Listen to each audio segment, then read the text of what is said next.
Bill O'Reilly here, Thursday, July 1st, 2021. You are listening to the O'Reilly Update. Here's what's happening across our nation. Seizures of narcotics spike at the southern border. Bill Cosby's sex assault conviction overturned. Writer from the New York Times says Vice President Harris should be given easier tasks. Donald Rumsfeld, dead at 88. New study reveals which city has the worst traffic in the USA. Also ahead, is Ms. Harris being treated unfairly? But first, federal agents at the southern border seizing a record amount of deadly narcotics, including fentanyl, which can kill you easily. Authorities in El Paso have already confiscated 41 pounds of fentanyl so far this year, up from 9 pounds last year, a 355% increase. The reason, as I've reported, President Biden's open border policy means that there are fewer drug interdiction agents, and so the cartels are sending a massive amount of narcotics into this country. The Supreme Court of Pennsylvania overturning the sexual assault conviction of comedian Bill Cosby. The 83-year-old actor was sentenced to a maximum 10 years for drugging and molesting a woman at his home. The court tossed the case after finding an agreement with a previous prosecutor that violated Mr. Cosby's rights.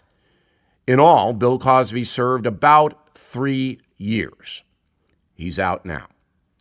New York Times columnist Ezra Klein defending Kamala Harris's botched handling of the southern border and other things, saying President Biden is giving his vice president, quote, impossible problems. Since taking office, Mr. Biden has tasked Ms. Harris with solving the immigration crisis as well as protecting voting rights. More on this in my message of the day. Former Secretary of Defense Donald Rumsfeld passing away. He was 88. Pentagon chief, best known for his leading role in the invasions of Afghanistan and Iraq under President Bush the Younger. A report from USA Today ranks the worst cities for traffic. For the first time, Los Angeles taking second place. New York, now officially the worst city for motorists. I can attest to that. We waste here in New York 100 hours stuck in traffic. You might want to consider living in Wichita, Kansas. There, in the entire year, folks spend 30 minutes in traffic. Wow. In a moment, is Joe Biden treating Kamala Harris unfairly? Right back. Homeowners who have not taken advantage of today's low interest rates are overpaying their mortgage. Make sure you are not one of them. It's as easy as a 10-minute call to my friends at American Financing. You will get a free, no-obligation mortgage review. No pressure, no upfront or hidden fees. Just a quick, easy way to see if you can add up to $1,000 back to your monthly budget, all without starting your term over. That's right. You can choose any term 10 years and over because you shouldn't have to pay interest for years you don't need. Pre-qualify for free by calling 888-462-9557. 888-462-9557. Or you can visit AmericanFinancing.net. NMLS 182334, NMLSConsumerAccess.org. Time now for the O'Reilly Update message of the day. Vice President Kamala Harris under fire. As you'll remember, President Biden put her in charge of the southern border after he, Joe Biden, screwed things up. Ms. Harris didn't like that very much and became passive-aggressive, refusing to visit the southern border until she was ordered down there last week. She stayed about 4 hours and then split for her Los Angeles home. Now, writing in the New York Times, Fordham University professor Christina Greer said, quote, Ms. Harris at this point can't seem to win for trying. She is a historic yet inexperienced vice president who is taking on work that can easily backfire as so many people sit in judgment, with critics sniping and allies spinning about her lack of success. All the while, the clock is ticking. Most political observers think that if Mr. Biden decides not to run for re-election in 2024, Ms. Harris most definitely will. No one has been able to solve the complicated issue of immigration and undocumented immigrants coming to the USA. So, Ms. Greer believes Joe Biden is setting a trap for Kamala Harris. Now, I have reported for more than a year that President Biden does not like his vice president. And that goes back to the debate in the Democratic primary when Kamala Harris pretty much accused Joe Biden of being a racist. You'll remember that little girl was me sitting on the bus during the desegregation era when Biden was against school desegregation. So now it may be payback time. There's also an article in Politico, a left-leaning website, that says Kamala Harris's staff doesn't like the way it's being treated. That's a leak. And there are very, very few leaks in the Biden administration, as you may have noticed. So right now we are dealing with a situation where there's unspoken tension, I think, between Biden and Harris. Ezra Klein is a columnist in the New York Times, an ardent liberal Democrat, and he says, quote, Kamala Harris will probably be the Democratic nominee in 24 or 28.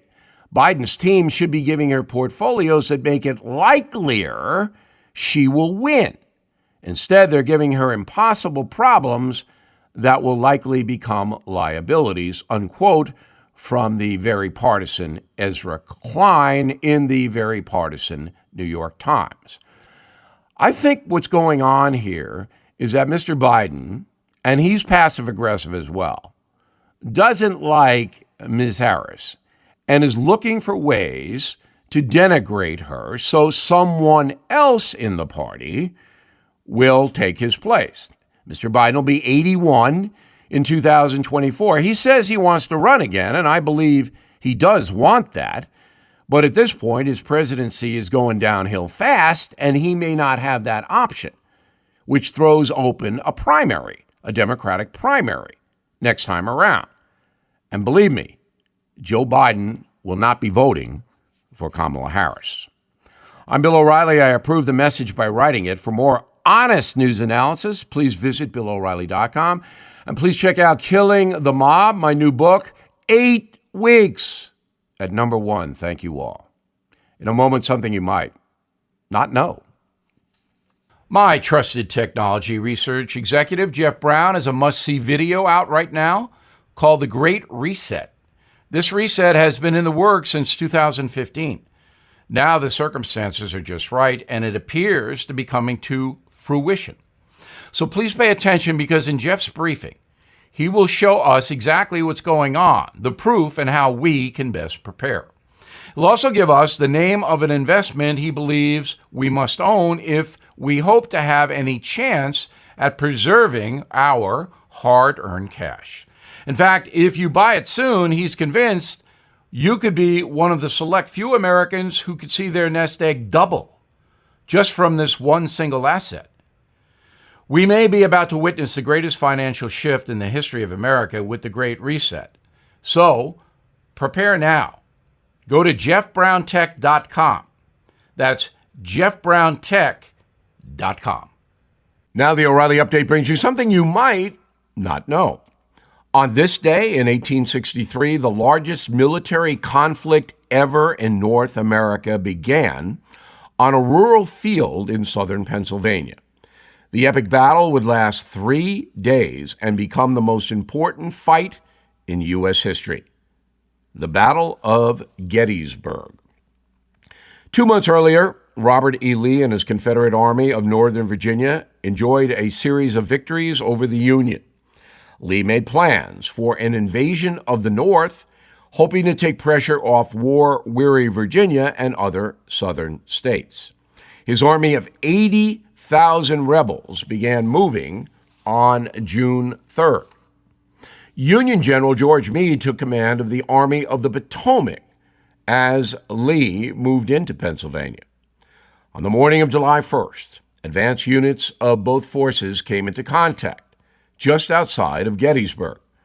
The sound of battle attracted other units, and by noon, the conflict was fully intensifying. On July 3rd, Lee tried one last time to break the Union lines. He ordered Pickett, a general, to charge. That's Pickett's charge.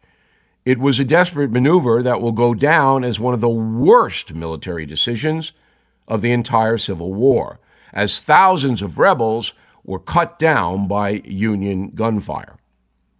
Both armies did hold their positions until the night of July 4th, when General Lee withdrew. Gettysburg was a turning point of the Civil War. Each side suffered 25,000 casualties in less than 72 hours. In November 1863, President Lincoln visited the site to consecrate a new national cemetery, delivering his famous Gettysburg Address. Lee would finally surrender to U.S. Grant less than 2 years later. In its totality, the Civil War was fought in 10,000 places, from Vermont to Arizona, claiming the lives of 700,000 Americans. For more incredible stories about the brutal struggle to save the Union, please check out my book, Killing Lincoln. It has sold more than 3 million copies. Back after this. Are you looking for your next investment? Bill O'Reilly here. There are 7 reasons to look at the NRIA Real Estate Development Fund. Monthly cash flow payouts of 10% annualized. Bonuses to 21% targeted. They strategically locate in lower risk, high demand areas people want to move to. New construction is short on supply. Real estate affords diversification and safety from stock market risk. Their short and long-term strategy provides for steady returns right now. NRIA is an industry leader with a 15-year proven track record. So, if you've been sitting on the sidelines or want to diversify, start your due diligence at nria.net. Or you can call 800-800-1414. That's easy. 800-800-1414. An offer of securities is only made by the NRIA Private Placement Memorandum. Read it first. Past performance does not guarantee future results. NRIA is a real estate development firm. Learn more at nria.net. Thank you for listening to the O'Reilly Update. I am Bill O'Reilly. No spin, just facts, and always looking out for you.